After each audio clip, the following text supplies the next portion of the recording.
don't do it, don't point your finger, unless, of course, you're starting with your thumb. This is all about taking ownership and responsibility for the things that you're leading. If you're going to be an exceptional leader, you've got to own it.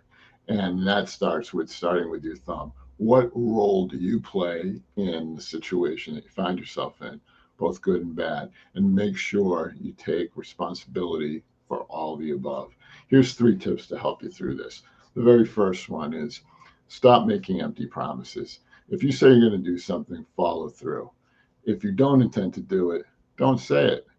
The reason is if you make a promise and you don't keep it, you lose all credibility. And once you lose all credibility, who wants to be part of your team? Who wants to work with you?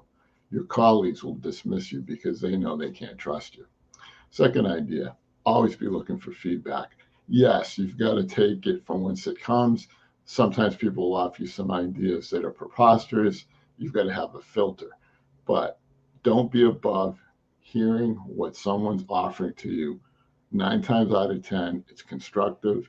9 times out of 10, there's some kernel in there that's useful, and be ready and open to hear it because you want to be the best you can be. And sometimes some of the best answers comes from unsolicited sources who are trying to help by giving you feedback.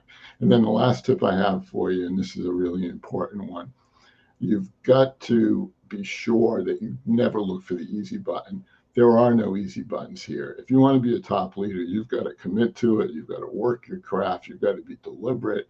You got to take accountability. Don't read these silly articles that say 5 easy leadership hacks. That's nonsense. They're typically written by inexperienced people who really don't have a whole lot to offer you in terms of advice.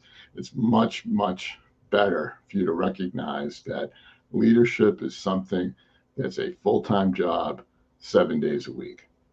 All right, all for now. Let me know if I can help.